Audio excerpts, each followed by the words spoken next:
Welcome to MojoPlays News Roundup, where we bring you the biggest gaming news of the week. Not bad, eh? Before we begin, we publish new content all week long, so be sure to subscribe and ring the bell to get notified about our latest videos. News Bites. According to pre-orders, Sony's latest expensive gamble seems to be doing rather well. Real gamers, however, don't seem to be the ones scooping up these powerful new versions of the PS5, as scalpers worldwide are securing the pre-orders and then reselling them for exorbitant prices elsewhere. Well, Japan has come up with a rather ingenious solution to this. Potential buyers need to log into their PSN accounts to prove they've logged at least 30 hours of playtime between February 2014 and September 2024.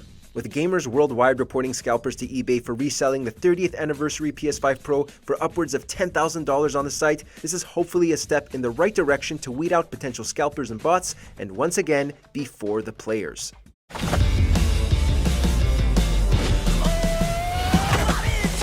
After the resounding disappointment of Tony Hawk's Pro Skater 5, fans had given up on the franchise to make a return. However, in 2020, Activision gave fans hope of a half-pipe return with remakes of Tony Hawk 1 and 2 and the potential for more remakes to come. This seemed to be where the story ended, as Activision moved developer Vicarious Visions onto the Call of Duty machine to grind out more Warzone content. And yet, fans might have something to hope for once again, directly from the Birdman Tony Hawk's Instagram. In celebration of the series' 25th anniversary, Tony Hawk confirmed he's in talks with Activision, teasing fans with the closing statement, "I'm not supposed to tease anything, but there will be a future." Whether this means more remakes of the earlier entries like Tony Hawk 3 and 4, or even the much-loved Underground entries, the fact that there's any hope at all is enough to make fans do a 720. What the? Due to the colossal failure that was Concord, many fans have forgotten that Fantastic's The Day Before currently holds the record for fastest video game delisting in history, going dark only 4 days after launch. In addition to closing down the game, Fantastic also announced they were shutting down their studio entirely, citing a lack of funds. But now, somehow, Fantastic has announced their return via X with the caption, "Everyone deserves a second chance," along with their new game, Escape Factory. It is clearly a Fall Guys clone, and the Kickstarter campaign is asking for $15,000 to complete the game. Proclaiming themselves Fantastic 2.0, obviously no one should donate any money to this next project. So far, almost no one has, with barely a handful of donations, and Fantastic claiming without fan backing, they'll be unable to return to the gaming industry. And we are 100% okay with that. Longtime Yakuza or Like a Dragon fans have finally gotten their first proper look at the live-action adaptation for Amazon Prime, and its near-perfect recreation of Kamurocho. Based on the insanely long-running and popular video game series of the same name, it follows fan-favorite character Kazuma Kiryu and his glorious suit chronicling his rise through the Yakuza.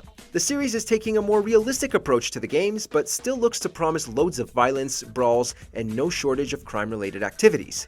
While it's unknown if the beloved karaoke sections will be making an appearance, fans won't have to wait long to find out, as Like a Dragon Yakuza premieres on Amazon Prime on October 24th, 2025. And one day, he'd send a promised one to answer our prayers.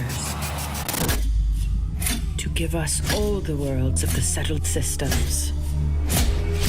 Bethesda's Starfield might not have been the revolutionary experience many longtime Bethesda fans were hoping for, but it still offered a decent time exploring the galaxy between loading screens. With the release of the title's first major expansion, Shattered Space, Bethesda has scaled back the scope of the universe and offers players a more classic Bethesda experience. Rather than relying on procedurally generated worlds and quests, Shattered Space feels much more handcrafted and much closer to the golden days of Bethesda at its best. If you didn't enjoy the base Starfield, Shattered Space will be unlikely to change your mind, but it's enough to give fans hope that Bethesda can still make quality content. Now, all they need to do is abandon their decades-old engine, and they'll truly be on the right track for the future. In the end, all will serve the Great Serpent. Ubisoft's Leap of Faith. You are still a frog in a well, who knows nothing of the sea. It's no secret Ubisoft has been in dire straits for quite a while. Following the announcement of their flagship holiday title being delayed from November to February 2025, the more we learn, the worse it gets. Not only did Star Wars Outlaws severely underperform, reportedly only selling 1 million units worldwide, it would seem that Skull and Bones was even more of a colossal failure and brought Ubisoft nearly to the brink of bankruptcy.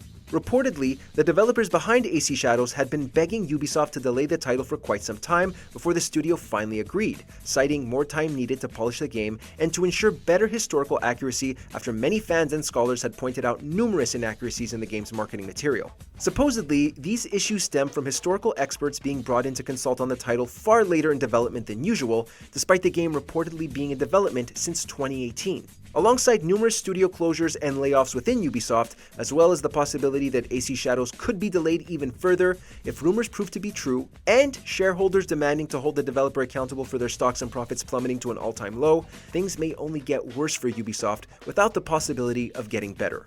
We are the shadows. That served the light. Blizzard freezes out employees. The most promising face judgment in the mist. Our trial begins and ends with pay. Another week, another round of layoffs. Microsoft announced that they intend to lay off roughly 400 Activision employees and developers before the end of the year, specifically from Blizzard's Overwatch 2 and Diablo 4 teams. Just this year, Microsoft has already laid off more than 1,900 employees following their acquisition of Activision Blizzard for $69 billion finalized in October 2023. Phil Spencer released a typical corporate word salad response to the layoffs, claiming they were necessary for the company's future and long-term success.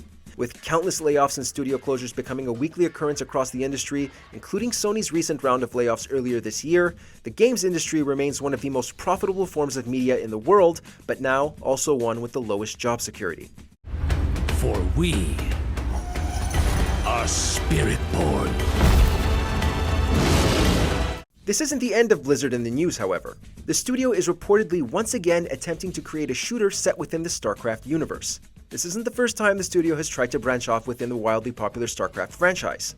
2 decades ago, Blizzard announced Starcraft Ghost for the PS2, Xbox, and GameCube, which would have been a stealth third-person shooter experience set within the Starcraft lore. However, the game never materialized despite strong showings and was placed on indefinite hold before ultimately being cancelled.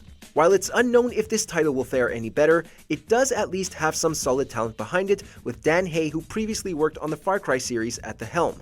Time will tell, but we're always excited for some more StarCraft.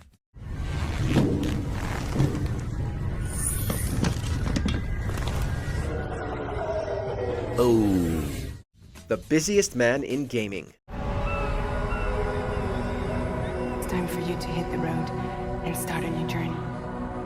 The father of the stealth genre, Hideo Kojima, just keeps adding more projects to his already full plate. While attending the Tokyo Game Show, Kojima not only showed off new gameplay and cutscenes for his upcoming PS5 exclusive Death Stranding 2 on the beach, he also unveiled the game's wildly ambitious new photo mode. Making incredible use of Kojima's unhinged genius and the Decima engine, Death Stranding 2's photo mode isn't just a way to show off the game's impressive graphics, but also ties directly into the gameplay, according to Kojima himself. Showcasing various characters posing for the camera and also enacting numerous little skits, players will be able to pose multiple characters at once for group photos. Given the game's themes of connections, this could be how the game's photo mode will tie into the overall narrative. Similar to the like system in the original Death Stranding, players will likely be rewarded for these impromptu photo shoots, with their relationships deepening with Sam the more photos they take together. And while we didn't get a solid release date, Kojima is confident the game will still release in 2025, despite only being 30 to 40% complete.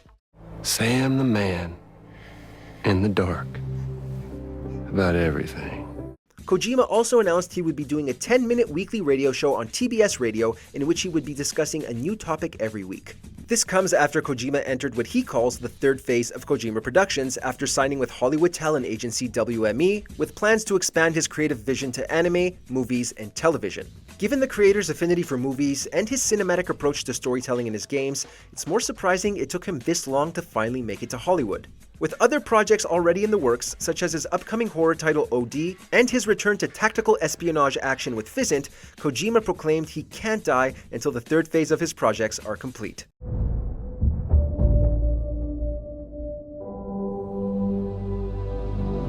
Thanks for watching.